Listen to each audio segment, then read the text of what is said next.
Hello, my dear students. Welcome back to my channel. Today we are going to solve the book exercise of chapter number 3, 3 days to see, that is for class 7. Okay, आज हम क्या करेंगे? Class 7 का chapter number 3 जो है 3 days to see, उसकी book exercise solve करेंगे. ठीक है, क्योंकि इस चैप्टर की एक्सप्लेनेशन और इसके क्वेश्चन आंसर ऑलरेडी मैंने अपने चैनल पे अपलोड कर दिए हैं, तो आप मेरे चैनल में विजिट करके उन वीडियोस को देख सकते हो.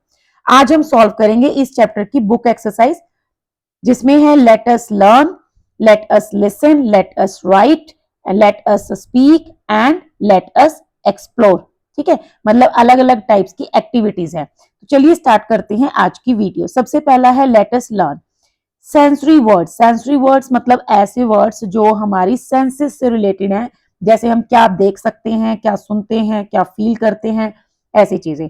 दे describe how we experience the world. ठीक है, हम वर्ल्ड को कैसे एक्सपीरियंस करते हैं, कैसे देखते हैं, कैसे सुनते हैं, कैसे स्मेल करते हैं, टेस्ट करते हैं या किसी चीज को फील करते हैं. So you are to complete the following table with sensory words from the text in column 2 for the 5 senses in column 1. ठीक है, आपको क्या करना है, यहाँ पर कॉलम 3 में मतलब टू के अकॉर्डिंग जो है सेंसरी वर्ड्स लिखने हैं. ठीक है, और कॉलम 1 में आपको जो है 5 सेंसेस दी गई हैं. आपको न्यू वर्ड्स ऐड करने हैं कॉलम 3 में. तो पहला क्या है, what you see. So panorama. And इसके साथ आपको और जो सेंसरी वर्ड्स हैं वो ऐड करने हैं. आप अपनी तरफ से भी वर्ड्स ऐड कर सकते हैं, फिर भी मैं आपको यहाँ पर दो दो वर्ड्स जो हैं वो बता दूंगी. ठीक है, तो एक हो गया वाइब्रेंट, वाइब्रेंट, और एक हो गया रेडिएंट. ठीक है, मतलब ये जो है सी मतलब देखने से रिलेटेड है. नेक्स्ट है व्हाट यू हियर, म्यूजिक.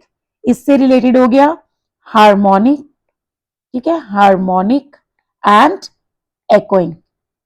एको क्या होता है, जैसे जो आवाज वापस लौट कर आती है, एको करती है, तो एकोइंग. तो ये सुनने से रिलेटेड है. What you smell, perfume. Then इससे रिलेटेड वर्ड हो गया fragrant. Okay, fragrant and zesty. Next है what you taste, that is relish. So taste से रिलेटेड तो आप बहुत सारे वर्ड्स लिख सकते हैं, जैसे स्वीट, साल्टी, टैंगी, सावर, कुछ भी. ठीक है, व्हाट यू फील, फील मतलब टच से रिलेटेड है. सो रफ, देन सिल्की और स्मूथ और प्रिकली. ठीक है, कुछ भी आप ऐसे वर्ड्स जो है वो एड ऑन कर सकते हैं. नेक्स्ट क्वेश्चन है read the following sentences from the text and underline the verbs. ये थोड़ा सा इंपॉर्टेंट है, इसको आप ध्यान से सीखिएगा. फर्स्ट इज आपको क्या करना है, ये सेंटेंसेस रीड करने हैं और इसके अंदर जो वर्ब्स आई हैं उनको अंडरलाइन करना है. I should divide the period into three parts. So should is the verb and divide is the verb. Divide जो है वो एक्शन वर्ब है, एक्शन वर्ड है, मतलब हमारी एक्टिविटी से रिलेटेड. और should जो है वो भी एक वर्ब है, लेकिन ये एक मॉडल वर्ब है. ठीक है, वो मैं अभी आपको और अच्छे से बताऊंगी, क्योंकि यही इसी पे बेस्ड ये एक्सरसाइज है. On the first day I should want and see, all these are verbs. Next day I should and arise, I should behold. तो ये सब क्या है, verbs है. ठीक है, the words you have underlined are a combination of two verbs. सभी में two verbs हैं, इसमें 3 भी हैं. In each of these sentences should is the modal verb. ठीक है, should जो है वो क्या है, एक modal verb है. तो पहले मैं आपको थोड़ा सा बता देती हूँ modal verbs क्या होती हैं. modals जो होते हैं वो जैसे can, could, shall, should, will, would, may, might, इन पे जो है वो सेंटेंस का मीनिंग डिपेंड करता है.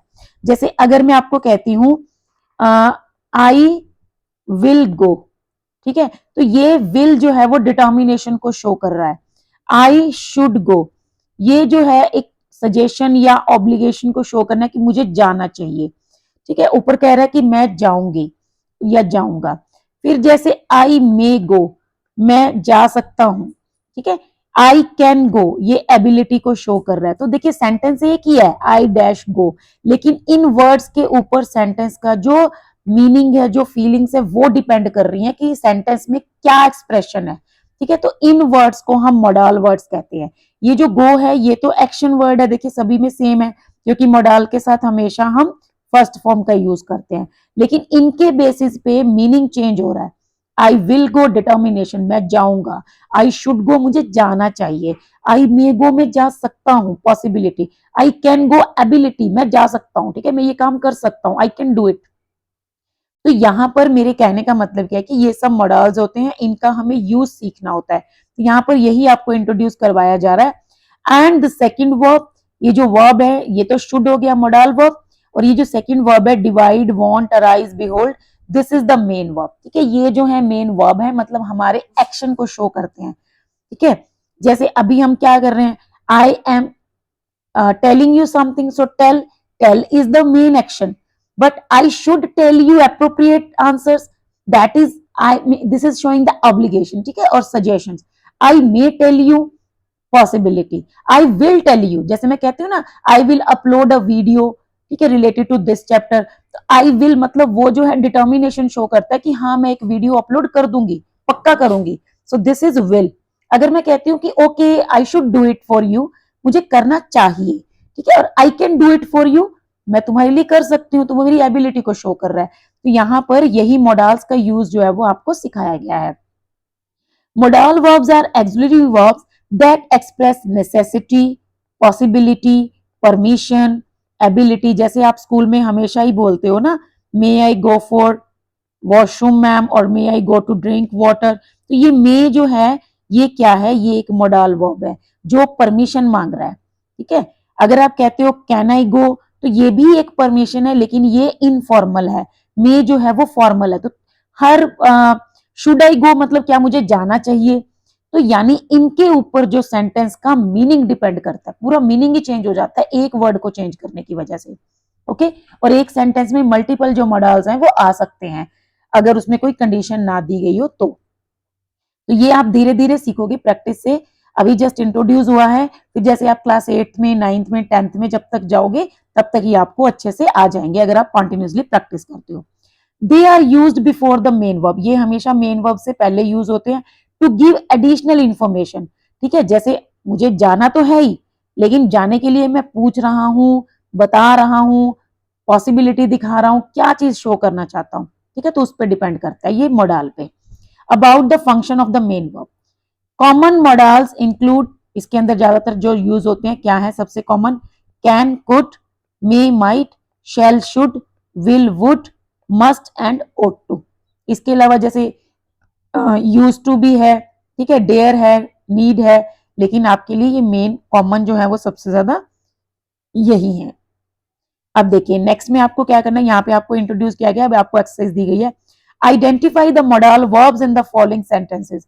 पहले तो आपको इनके अंदर आइडेंटिफाई करने हैं, जैसे कैन है, माइट है। फिर आपको क्या करना है, choose the functions they express from this given in the box below. फिर इनके आपको एक्शंस देखने हैं, क्या फंक्शंस, सॉरी फंक्शंस देखने हैं कि ये क्या कहना चाहता है। पहले हम ध्यान से समझेंगे, फिर हम इनको इनको आप लर्न करोगे कि कैन जो है वो कब यूज होता है। तो पहला सेंटेंस देखो क्या है, you can learn a lot from this experience. तो कैन इसमें मॉडल है, इसको आपने अंडरलाइन कर दिया। अब इसकी ट्रांसलेशन देखिए क्या है कि यू कैन लर्न, तुम बहुत कुछ सीख सकते हो फ्रॉम दिस एक्सपीरियंस, ठीक है। तो ये क्या शो कर रहा है, एबिलिटी। नेक्स्ट देखो, they might arrive late due to traffic, मतलब शायद वो ट्रैफिक की वजह से लेट आएंगे। देयर इज अ पॉसिबिलिटी, ठीक है। तो ये क्या है, पॉसिबिलिटी। मतलब जब हमें एबिलिटी दिखानी होती है तो हम कैन का यूज करते हैं, पॉसिबिलिटी दिखानी होती है तो हम माइट का यूज करते हैं। मे भी यूज होता है, लेकिन मे तब यूज होता है जब थोड़ी हायर पॉसिबिलिटी होती है और माइट जो कम होती है। नेक्स्ट देखो, शी मस्ट फिनिश, यहाँ पर मस्ट जो है वो मॉडल है। So she must finish her homework before dinner, मतलब उसको अपना होमवर्क डिनर से पहले पहले खत्म कर लेना चाहिए, पक्का होना चाहिए ऐसा। So this is necessity. They ought to apologise for their mistake, मतलब उनको अपनी मिस्टेक के लिए माफी मांग लेनी चाहिए। So this is moral obligation, ठीक है। Next is he would like to have some lassi please. So वो मतलब लस्सी लेना चाहेगा, और प्लीज दिखा रहा है तो पोलाइटनेस है। सो वुड कहां पर यूज होता है, जहां पर पोलाइट रिक्वेस्ट होती है। तो अभी ये आपको ऐसे भी आइडेंटिफाई करने आने चाहिए, आपको ये भी पता होना चाहिए जब एबिलिटी होगी तो हम क्या यूज करेंगे, कैन। मॉरल ऑब्लिगेशन होगा तो शुड का भी यूज कर सकते हैं या फिर ought टू का भी यूज कर सकते हैं, ठीक है। तो ऐसे आपको ये याद करने पड़ेंगे। पॉसिबिलिटी होती है तो मे या माइट, ठीक है, ऐसे यूज होता है।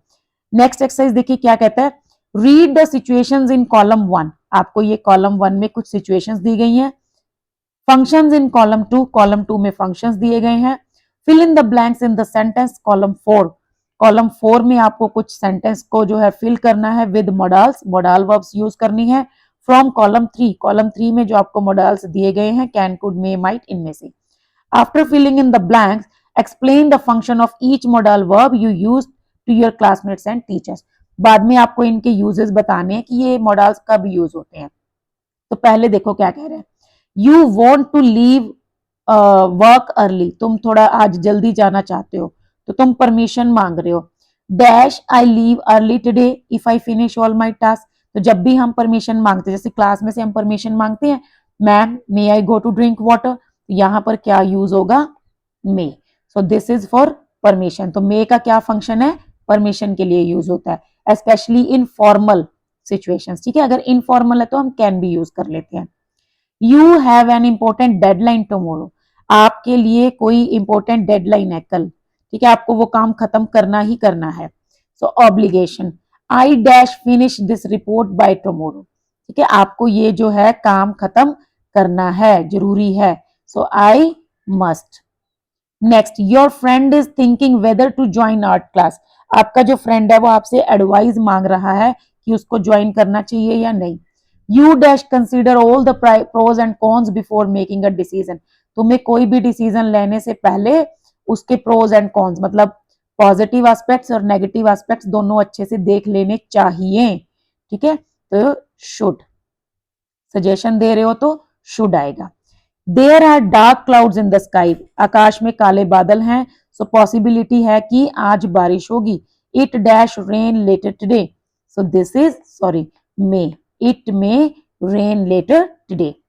Asking someone to pass this salt at the dinner table, किसी को आप बोल रहे हो डिनर टेबल पे कि मेरे को सॉल्ट पास कर दो please, this is polite request. So polite request के लिए क्या होता है, would you pass the salt please, okay. अब देखो यहाँ पर आपको ये चीजें पता होनी चाहिए, क्योंकि अगर आप सपोज करो आप किसी के साथ डिनर कर रहे हो और आप उसको कहते हो can you pass the salt या फिर may you pass the salt, तो ये वो सब रॉन्ग है। अगर सामने वाले को मॉडल्स का यूजेस पता होंगे तो वो इजीली आपको जज कर लेगा कि हाँ इसको मॉडल्स नहीं आते, क्योंकि वो मे यू पास बोल रहा है, तो ऐसा तो नहीं होगा ना। तो वुड यू पास, ठीक है, तो पता होना चाहिए आपको कि आप पोलाइट रिक्वेस्ट कर रहे हैं तो आपको वुड का यूज करना है।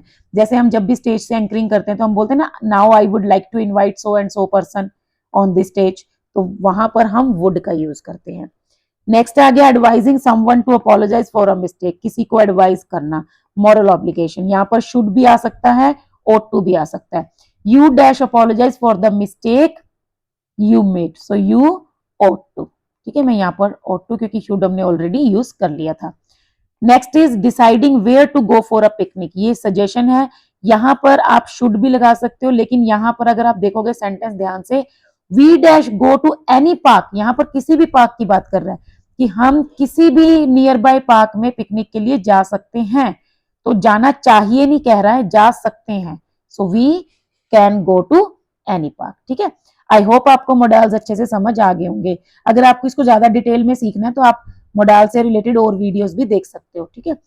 नेक्स्ट आता है हमारा लेटेस्ट लिसन, यहाँ पर आपका ये लिसनिंग टास्क है, तो इसके लिए मैं हमेशा सजेस्ट करती हूँ कि पहले आप जो ट्रांसक्रिप्ट आपको पेज पे दी हुई है 41 पे, किसी को बोलिए आपके लिए वो रीड कर देगा, या आप उसको खुद रिकॉर्ड करके उसके बाद आप उसको सुन सकते हो, थोड़े टाइम का गैप दे देना बीच में ताकि पढ़ा हुआ याद ना रहे, सुनना है आपको, सुनते हुए आपको आंसर करने हैं, ठीक है। फिर भी मैं आपकी हेल्प के लिए यहाँ पर आंसर्स दे रही हूँ, लेकिन इससे पहले हम ट्रांसक्रिप्ट जो है वो थोड़ा सा रीड कर लेते हैं, क्योंकि उसमें काफी इंटरेस्टिंग जो बातें हैं वो शेयर की गई हैं, ठीक है। तो ये है यहाँ पर हमारे पास 3 days to see का, लेट अस लिसन, ठीक है। You will listen to a conversation between a mother and a son, आपको एक माँ और एक बच्चे मतलब उसके बेटे के बीच की कन्वर्सेशन दी गई है।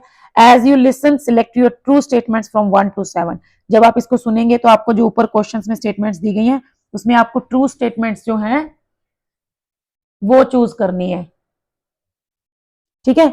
अनुज, माँ we have a new student in our class, Tara, ठीक है। तो अनुज अपनी मम्मी को बोलता है, मम्मा हमारी क्लास में एक न्यू स्टूडेंट आई है Tara, she is quite talkative and pleasant, वो काफी बातें करती है, काफी खुश रहती है।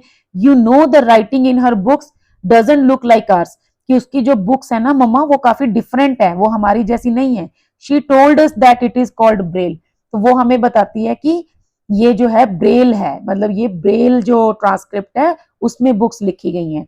तो मदर क्या कहती है, it's great to know that your school has facilities to address the needs of visually impaired. तो उसकी मम्मी बोलते हैं कि वाओ ये तो बहुत अच्छी बात है कि आपके स्कूल के अंदर फैसिलिटीज हैं कि एक जो विजुअली इम्पेयर्ड क्या होता है, जो ब्लाइंड बच्चे होते हैं जो देख नहीं पाते हैं, ठीक है, पर्सन्स, तो उसके लिए भी तुम्हारे स्कूल में जो है इंफ्रास्ट्रक्चर है, मतलब उनकी जरूरतें भी पूरी कर सकते हो।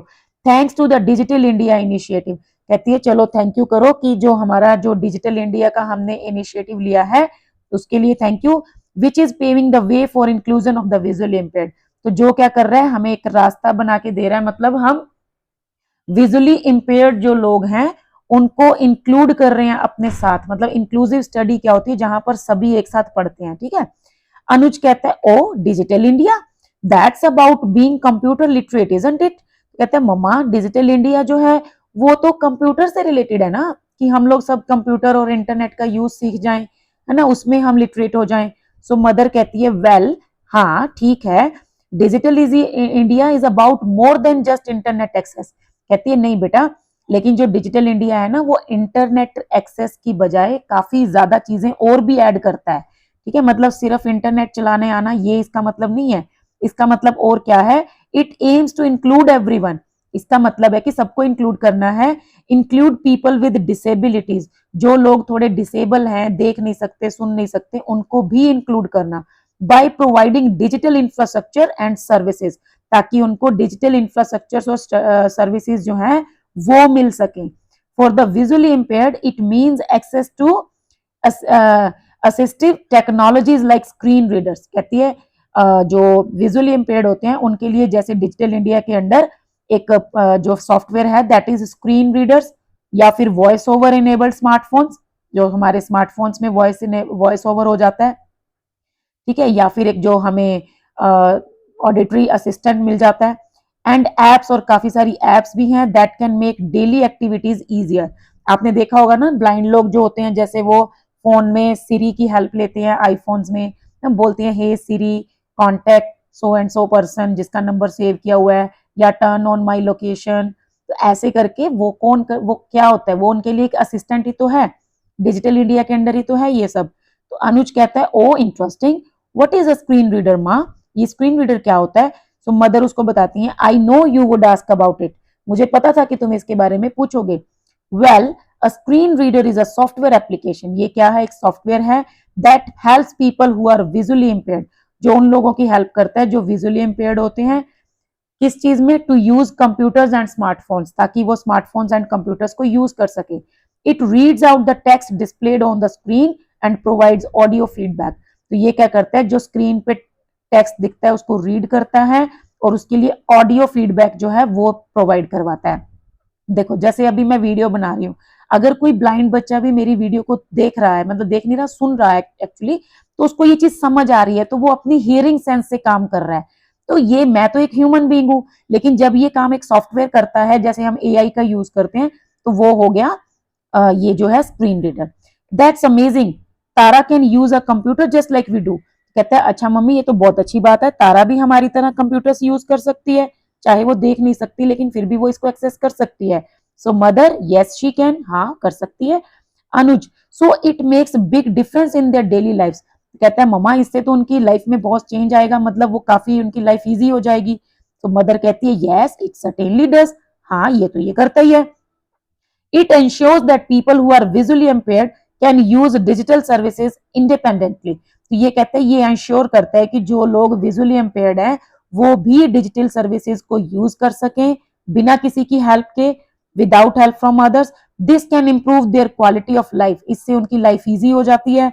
It also open up more job opportunities in the fields like IT banking and more, उनको भी जॉब मिलना आसान हो जाता है, where they can work just efficiently like anybody else, ताकि वो उसी तरह से काम कर सकते हैं जैसे कि नॉर्मल लोग। तो अनुज कहता है wow, so that means people who are visually impaired can walk and do things on their own. मतलब जो लोग अंधे हैं या उनको कम दिखाई देता है वो भी अपना काम आराम से कर सकते हैं। I am so proud of my school. कहता है वाओ, मेरा स्कूल तो बहुत बढ़िया है। तो मदर कहती है yes, and this way we can ensure that the benefits of digital India reach everyone. तो इस तरह से हम ये इंश्योर कर सकते हैं कि जो डिजिटल इंडिया के बेनिफिट्स हैं वो सब तक पहुंचे, helping them to participate fully in all areas of life. और इससे जो है उनकी हेल्प हो और वो उनके मतलब हर एरिया, लाइफ के हर एरिया को वो पार्टिसिपेट कर पाए। सो रिमेंबर, यहाँ पर एक हमारे लिए नोट दिया गया है, inclusion it not just having the right tools. Inclusion का मतलब सिर्फ ये नहीं है कि हमारे पास राइट टूल्स हो, but also about having the right mindset. हमारा माइंडसेट भी सही होना चाहिए। मतलब बच्चों, आपके लिए एक मैसेज है कि अगर आपकी क्लास में कोई बच्चा विजुअली इम्पेयर्ड है या वो हियरिंग इम्पेयर्ड है, तो आप उसको चिढ़ाएंगे नहीं, बहरी, अंधी, ऐसा कुछ बोलकर, है ना, दिखाई नहीं देता है क्या, सुनाई नहीं देता है क्या, मैम आवाज तेज कर दो, इसको तो सुनेगा नहीं, ऐसे करके आपको टीजिंग नहीं करनी है। आपका माइंडसेट अच्छा होना चाहिए, राइट होना चाहिए कि आप उसको एक्सेप्ट करो अपनी क्लास में, आप उसको एक डिसेबल की तरह नहीं, स्पेशली एबल की तरह देखो। ठीक है, तो ये आपको यहाँ पर मैसेज भी दिया गया है, तो ये आपको सीखना है ये चीज। अब यहाँ पर हमें क्या करना है, इनमें से वो स्टेटमेंट्स चूज करनी है जो ट्रू हैं। तो पहला देखो क्या है, Anuj find the concept of Braille fascinating and wants to learn more about it. क्या अनुज को ब्रेल का कॉन्सेप्ट अच्छा लगा था? सो यस, वो तो एक्साइटेड था और मम्मी को अपनी बता रहा था। So this is true. Mother is unsure of the school efforts to include students with visual impairment. क्या उसकी मदर जो है उसको डाउट है स्कूल पर कि वो अच्छा काम नहीं कर रहे हैं? सो नो, ये फॉल्स है। Anuj initially thinks that digital India is only about learning how to use computers. Starting में अनुज क्या सोचता है कि डिजिटल इंडिया का मतलब सिर्फ कंप्यूटर का यूज है। सो यस, वो ऐसा सोचता है, तो ये भी ट्रू है। Mother believe that screen readers are very effective for person who are visually impaired. उसकी मदर क्या कहती है कि जो स्क्रीन रीडर्स हैं वो विजुअली इम्पेयर्ड लोगों के लिए काफी इफेक्टिव हैं। सो यस, वो ऐसा बताती है उसको और वो सोचती भी है। Anuj already knew that person who are visually impaired can use computers and smartphones. क्या अनुज को पहले से ही पता था कि जो विजुअली इम्पेयर्ड होते हैं वो कंप्यूटर्स एंड स्मार्टफोन का यूज कर सकते हैं? सो नो, उसको पहले नहीं पता था। Anuj wants to know about the effectiveness of assistive technologies for persons who are visually impaired. क्या अनुज जो है वो और जानना चाहता है, मतलब इन चीजों के बारे में जानना चाहता है? ठीक है, who are और for persons who are visually impaired.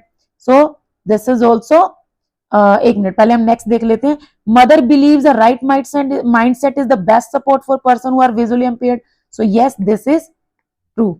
तो आपको चार जो ट्रू स्टेटमेंट्स चूज करने थे तो चारों मिल गए, तो ये वाला रॉन्ग है। ठीक है, सो नेक्स्ट जो है, let us speak. Next exercise आपकी आती है लेट अस स्पीक। यहाँ पर आपको बोलना है। ठीक है, इसके मैं सजेस्टिव आंसर्स आपको दिखा दूंगी, लेकिन मैं पहले आपको बता देती हूँ कि आपको टास्क क्या करना है, क्योंकि पहला सजेशन मेरा ये है कि you should write by your own your script and then you should try to speak it up in front of a mirror. ठीक है, then you will only be able to practice it.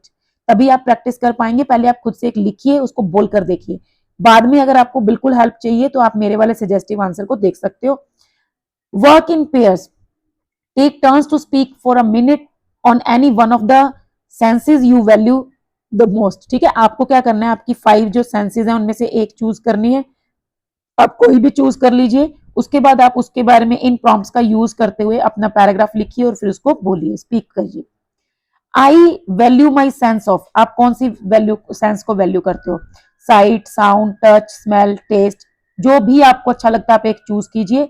The most because, जैसे मान लो किसी ने choose किया कि sound. ठीक है, बिकॉज अब यहाँ पे आपको रीजन बताना है कि आप साउंड वाली को सबसे ज्यादा अप्रिशिएट क्यों करते हैं। Because I can listen to various sounds around me in the nature, in the mobile phones, in the music. ठीक है, सो आपको बताना है कि आपको ये सबसे बढ़िया क्यों लगती है, क्योंकि आप डिफरेंट डिफरेंट आवाजों को सुन सकते हो। One of my favourite experiences, अब आपका सबसे पहला सबसे फेवरेट एक्सपीरियंस क्या है?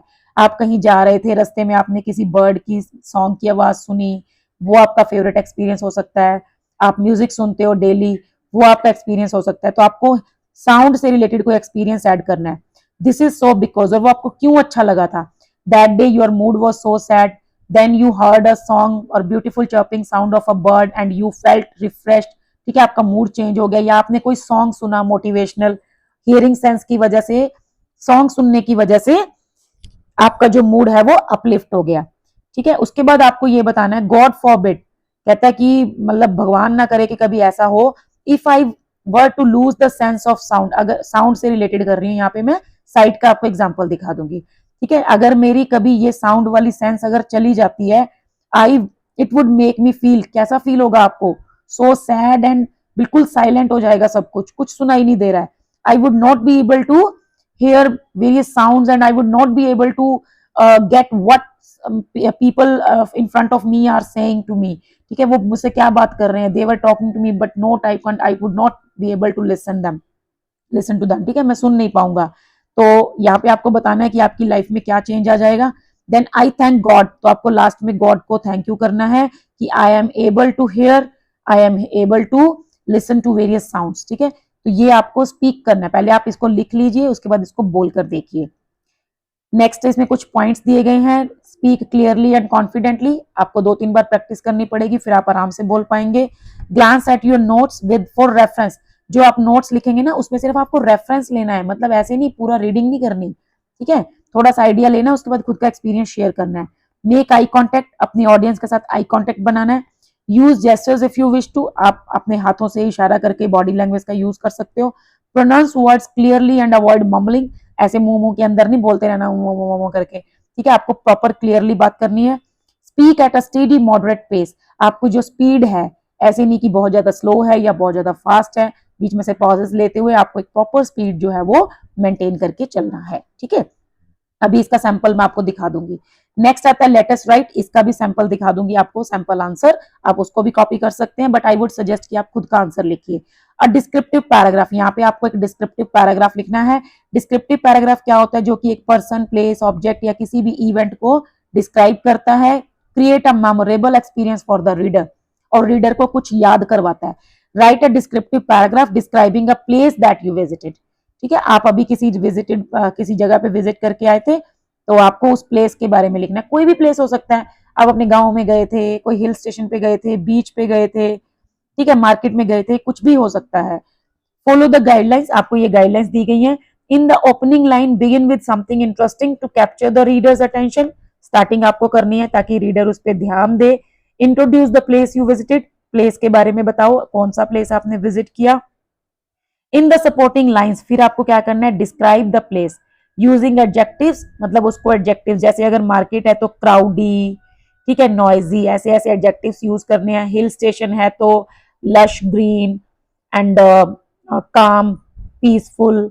अगर आपका बीच है तो आप उसको जैसे वेव्स के साथ उसको फॉर्मी, ऐसा कुछ करके एक्सप्लेन करेंगे। ठीक है, details and appeal to your 5 senses, 5 senses को आपको बताना है। जैसे अगर आप मार्केट में हो तो आपने क्या देखा, शॉप्स देखी काफी सारी, ट्रैफिक देखा। साउंड, आपने क्या सुना, ट्रैफिक की आवाजें सुनी। ठीक है, हॉर्न की, लोग वेंडर्स थे वो आवाजें लगा रहे थे। स्मेल, आपको फाउल स्मेल आ रही थी, आसपास के फूड स्टॉल से स्मेल आ रही थी। टेस्ट, आपने क्या किया, आपने गोलगप्पे खाए, आपने आइसक्रीम खाई, उसका टेस्ट। एंड टच, आपने क्या क्या चीजें टच की। ठीक है, तो इस तरह से आपको अपनी 5 सेंसेस को जो है वो एक्सप्लेन करना है। यू में include alliteration, similes and personification, आप जो है पोएटिक डिवाइसेस का भी यूज कर सकते हो। In the concluding line summarise the description to provide a final impression, last में आपको एक फाइनल इंप्रेशन देना है। Mention what was the most important thing about that place which other should also experience, आपको सबसे जो इंपॉर्टेंट चीज क्या लगी ताकि दूसरे लोग भी उस चीज को एक्सपीरियंस करें। इसका मैं एक सैंपल आंसर आपको दिखा दूंगी। लास्ट आता है हमारा लेट अस एक्सप्लोर, ये आपको ब्रेल के बारे में दिखाया गया है। Do you know how persons with visually challenge are able to read and write, वो कैसे पढ़ते हैं, कैसे लिखते हैं। They read through touch with the help of Braille, Braille transcript से पढ़ते हैं वो। A code of raised dots, इसमें क्या होता है, पंचिंग डॉट्स होती हैं, वो ऐसे ऊपर ऊपर रेज हुई होती हैं, वो उनके ऊपर अपनी फिंगर्स को मूव करते हैं, उनको टच करते हैं और अल्फाबेट्स को रीड करते हैं। ठीक है, दिस टेक्टाइल, टेक्टाइल मतलब जो टच से रिलेटेड है। Code was developed over a period of 9 years, ये जो है 9 ईयर्स में बनाया गया था बाय लुइस ब्रेल, जो लुइस ब्रेल थे उन्होंने बनाया था। Who became blind at a very young age due to an accident, जो कि काफी छोटी एज में ब्लाइंड हो गए थे, खुद ब्लाइंड थे, उन्होंने ब्लाइंड की प्रॉब्लम को समझा कि वो कैसे पढ़ेंगे, और उन्होंने इस ट्रांसक्रिप्ट को इन्वेंट किया। ठीक है, study the code given below, ये आपको कोड्स दिए गए हैं। Right your name using it, आपको इन्हीं कोड्स को यूज करते हुए अपना नेम लिखना है। जैसे सपोज करो आपका नेम जी से स्टार्ट हो रहा है, तो आप पहला ये बनाएंगे, फिर ऐसे ए हो गया, ठीक है, बी हो गया, एच हो गया, जो भी आपके नेम के लेटर है उसके अकॉर्डिंग आप इनको बना सकते हो। Have you heard about the international day of persons with disability? अगर आपने सुना है तो ठीक है, नहीं सुना है तो थोड़ा सा मैं बता देती हूँ, बाकी आप गूगल पे सर्च करके पढ़ सकते हो। ये हमेशा 3 दिसंबर को सेलिब्रेट किया जाता है। Find out when 3 December, how it is observed in India, तो क्यों सेलिब्रेट किया जाता है, ताकि जो डिसेबल्ड लोग हैं, स्पेशली एबल्ड लोग हैं, उनके लिए लोगों को, दूसरे लोगों को, नॉर्मल लोग उनकी सपोर्ट करें, उनको एक्सेप्ट करें और उनको भी इंक्लूड करें अपने साथ इस चीज को प्रमोट करने के लिए। ठीक है, और ये कैसे सेलिब्रेट किया जाता है, डिफरेंट डिफरेंट एक्टिविटीज करवाते हैं स्कूल्स वगैरह में या जैसे भी। ठीक है, right your findings on a sheet, आप गूगल पे सर्च कीजिए, उसके बारे में लिखिए, and put it up on the class board, उसको क्लास बोर्ड में लगाइए। ठीक है, फिर भी मैं आपको थोड़ा सा इसमें और बता देती हूँ। जैसे जो पहले इनको डिसेबल्ड मतलब डिसेबल्ड बोलते थे लोगों को, है ना, लेकिन बाद में क्या हुआ, स्पेशली एबल्ड का नाम दिया गया, और फिर इसी के अवेयरनेस कि उनके राइट्स क्या हैं, जैसे पैरालंपिक्स जो है वो स्पेशली एबल्ड लोगों के लिए बनाए गए हैं। ठीक है, और उनको भी इक्वल राइट्स देने के लिए, उनको भी अपने राइट से अवेयर करवाने के लिए, और लोगों को भी, क्योंकि कोई उनको नीचा ना दिखाए, कोई उनको उनका मजाक ना उड़ाए, ऐसी चीजों को प्रमोट करने के लिए, अवेयरनेस फैलाने के लिए जो है ये स्टार्ट किया गया था, international day of persons with disability. So ये 3 दिसंबर को सेलिब्रेट होता है। Do you want to know about sign language, यहाँ पर आपको एक लिंक दिया गया, इस लिंक पे आप क्लिक करके या इसको आप टाइप करके आप जो है साइन लैंग्वेज के बारे में पढ़ सकते हो। जैसे आप देख सकते हो ये ओके, ये साइन लैंग्वेज के बारे में, explore the world of Indian sign language, ये आप देखोगे ये कैसे साइन सिग्नल्स दिखा रहे हैं ना कुछ, तो ये जो है साइन लैंग्वेज है, इसके बारे में आपको पढ़ना है। ठीक है, अभी मैं आपको जो है मॉडल आंसर्स जो है वो दिखा देती हूँ। आप जो है इन्हीं आंसर्स को भी कॉपी कर सकते हो, वीडियो को पॉज करके, या साथ साथ लिख सकते हो, अदरवाइज आप खुद का आंसर भी क्रिएट कर सकते हो। जैसे ये पहला था हमारा स्पीकिंग से related, I value my sense of sight, मैंने साउंड का बताया था, साइट का मैं दिखा रही हूँ। The most because it allows me to see the beauty of the world around me, the colours of flowers, the sunlight of the water and the smiles of the people I love. One of my favourite experience is watching the beauty of nature after rain. ठीक है, मतलब बारिश के बाद का जो scene होता है वो अच्छा लगता है। This is so because the sky turns clear and sometimes the rainbow can also be seen. 7 colors of the rainbow look very beautiful. I appreciate being able to see the faces of my family members and friends. ठीक है, I feel blessed when I see my dog wagging its tail on seeing me and I can see his excitement and happiness. God forbid if I were to lose the sense of sight. अगर ये sense ना रही तो क्या होगा? It would make me feel scared and limited as I would not be able to enjoy books, paintings or beauty of nature. I would not be able to see my surroundings and would not need to rely more on other senses. I thank God that I am able to see the wonderful things life offers and cherish every moment I can see them. ठीक है, ये आपका आ गया descriptive paragraph का answer. During my last vacation I visited a very beautiful place close to nature, the tall green pine trees were everywhere, यहाँ पर आप प्लेस का नेम भी दे सकते हो। Okay, gently moving with the wind as if they were waving at me, यहाँ पर ये पर्सोनिफिकेशन और सिमिली का यूज किया गया। The fresh air smelled of pine and wild flowers which made me feel calm and happy. I could hear the soft sound में alliteration है, of a small stream, alliteration, flowing near by and birds chirping from the trees. The warm sun touched my skin and the stone path felt cool under my feet. अलग अलग senses को दिखाया गया है। At a little cafe, ठीक है, cafe में I tried milk shake with ice cream, so sweet and chill it was. As the day ended, I stood on a hill and watched the sunset spread colors like red, orange, pink across the sky. It was peaceful and magical, and I felt relaxed. The best part about the place is that it was so quiet and calm. It is the perfect place for anyone who wants to feel close to nature and leave behind the noise of the city. ठीक है, तो ये आप यहाँ से देखकर भी लिख सकते हो। तो ये आपके कुछ आंसर्स थे। ये था आपका book exercise of chapter number 3 days to see का सॉल्यूशन। ठीक है, तो मिलते हैं नेक्स्ट वीडियो में। आज की वीडियो में बस इतना ही, क्योंकि ऑलरेडी बहुत लंबी हो गई है। So see you in the next video, तब तक के लिए थैंक यू, बाय।